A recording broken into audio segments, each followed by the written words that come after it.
نحمده ونصلي على رسوله الكريم أما بعد أعوذ بالله من الشيطان الرجيم بسم الله الرحمن الرحيم۔ اللہ تعالیٰ نے قرآن مجید میں بھی اور نبی کریم صلی اللہ علیہ وسلم کی حدیث مبارکہ میں بھی صلہ رحمی پر بہت زور دیا گیا ہے کہ انسان اپنے رشتہ داروں سے اپنے قریبی لوگوں سے کس قسم کا سلوک کرے، اور صلہ رحمی میں ہی بہت زیادہ ایک اہم جو نکتہ ہے وہ یہ ہے کہ انسان اپنی اولاد کے ساتھ کیسا سلوک کرے۔ ویسے تو یہ ہے کہ اولاد ہماری اپنی ہوتی ہے، اس سے محبت ہمیں فطری طور پر نیچرلی بہت زیادہ ہوتی ہے، لیکن کبھی کبھار اس میں بھی ایک توازن کی ضرورت پڑتی ہے، کیونکہ ہم کسی ایک بچے سے زیادہ محبت کا اظہار کر دیتے ہیں، کوئی چھوٹا ہے اس وجہ سے، کوئی کمزور ہے اس وجہ سے، اور اس کا نتیجہ یہ نکلتا ہے کہ بچوں کے اندر آپس میں ایک مقابلے کی فضا پیدا ہو جاتی ہے، وہ ایک دوسرے سے مقابلہ کرنا شروع کر دیتے ہیں کہ کون جو ہے وہ والد یا والدہ کیا زیادہ محبت، زیادہ توجہ حاصل کر سکتا ہے۔ اللہ کے نبی صلی اللہ علیہ وسلم نے اس بات سے منع کیا کہ ہم بچوں کے درمیان فرق و تفاوت کریں۔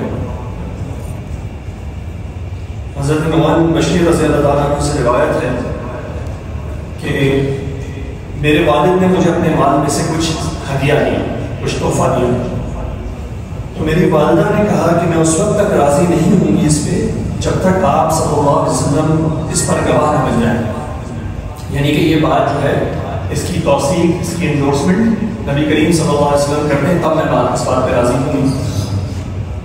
تو میرے والد نبی کریم صلی اللہ علیہ وسلم کے پاس گئے، آپ نے فرمایا کیا تم نے یہ سب اپنی اولاد کو برابر کیا ہے؟ کیا یہ ہدیہ، یہ تحفہ تم نے باقی اولادوں کو بھی دیا؟ انہوں نے فرمایا کہ نہیں۔ تو آپ نے فرمایا اللہ سے ڈرو اور اپنی اولاد کے درمیان عدل کرو۔ تو میرے والد نے رجوع کر کے اس ہدیے کو واپس لے آئے، انہوں نے وہ ارادہ طے کر دیا کہ وہ ہدیہ صرف ایک بیٹے کو دیں گے اور باقیوں کو نہ دیں گے۔ تو اولاد میں بھی جو عدل کا حکم ہے، اور اگر عدل نہ کیا جائے تو اس کے جو نتائج نکلتے ہیں، رزلٹس نکلتے ہیں، بڑے خطرناک ہیں۔ یہ ایک بہت بڑا گناہ ہے اور یہ کبیرہ گناہوں میں سے ایک ہے۔ اس سے اولاد کے دلوں میں آپس میں حسد اور کینہ پیدا ہو جاتا ہے، جس سے ہم دیکھتے ہیں کہ خاندانوں میں لڑائی جھگڑے چھوٹی چھوٹی باتوں کو لے کر ہوتے ہیں، خاندان ایک دوسرے سے الگ ہو جاتے ہیں، بھائی سے بہنوں سے الگ ہو جاتے ہیں، صرف اس بنا پہ کہ وہ بچپن کی کوئی احساس محرومی، کوئی ایک ذہنی الجھن جو ہے وہ ان کے ذہنوں میں ہوتی ہے، اور اس سے دشمنی اور نفسیاتی کمزوریاں پیدا ہو جاتی ہیں۔ بہت سے گھروں میں ظلم اور ناانصافی کی وجہ سے رنجشیں اور نفرتیں پھیلتے ہیں، اولادوں کے دل ٹوٹتے ہیں اور ذہن بگڑتے ہیں، اور یہاں تک کہ بھائی بہن میں قطع تعلق ہی۔ حکم تھا کہ صلہ رحمی کرو، آپس میں مل جاؤ، لیکن یہاں یہ کہ سگے بہن بھائی جن کا خون کا رشتہ ہوتا ہے وہ پھر الگ ہو جاتے ہیں ماں باپ کی اس غلطی کی وجہ سے۔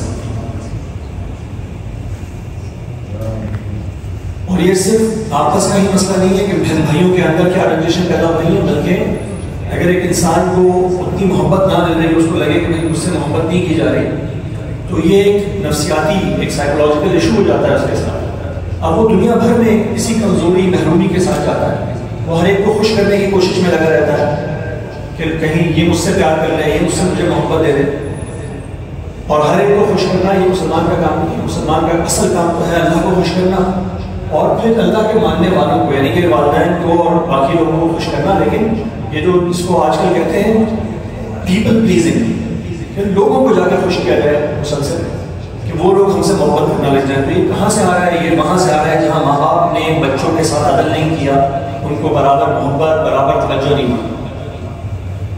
ایک اور حدیث میں آتا ہے کہ حضرت انس رضی اللہ تعالیٰ عنہ روایت کرتے ہیں کہ ایک شخص نبی کریم صلی اللہ علیہ وسلم کے پاس بیٹھا تھا، اس کا بیٹا آیا تو اس نے اسے بوسہ دیا اور اس کو اپنی ران پر بٹھایا۔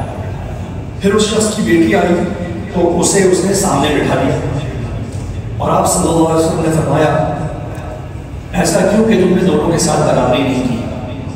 آپ دیکھیے کہ یہاں پہ کسی مال اور دولت کی بات نہیں ہو رہی، کسی جائیداد کی بات نہیں ہو رہی، بات کیا ہو رہی ہے؟ صرف محبت کے اظہار کی، کہ بیٹے کو اس نے بوسہ دیا اور ران پہ بٹھایا، تو بیٹی کے ساتھ وہ معاملہ کیوں نہیں کیا؟ نبی کریم صلی اللہ علیہ وسلم اس پر بھی اس سے فرمایا کہ تم نے دونوں بچوں کے ساتھ برابری کا سلوک کیوں نہیں کیا۔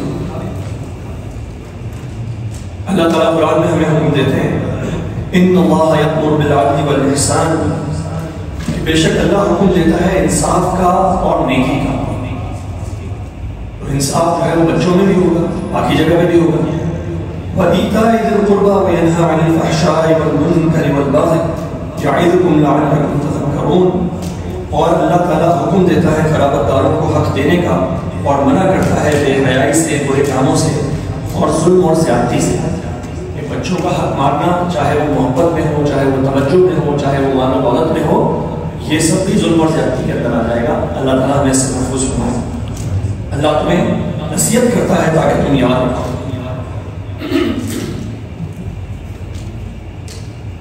تو یاد رکھیے کہ صلہ رحمی اسلام کا ایک بہت بڑا رکن ہے، اور اللہ تعالیٰ صلہ رحمی کرنے والوں کو دنیا اور آخرت دونوں میں اس کا بدلہ دیتے ہیں، اور قطع تعلقی کرنے والوں کو اور اس کی وجہ بننے والوں کو اللہ تعالیٰ دنیا اور آخرت دونوں میں سزا دیتے ہیں. تو جیسا انسان عمل کرتا ہے ویسی اس کی جزا بنتی ہے. اللہ تعالیٰ سے دعا ہے کہ اللہ تعالیٰ ہمیں انصاف پر، عدل و انصاف پر، برابری کے اوپر جو ہے مبنی کرنے کی توفیق عطا فرمائے. آمین یا رب العالمین. جزاکم اللہ خیرا.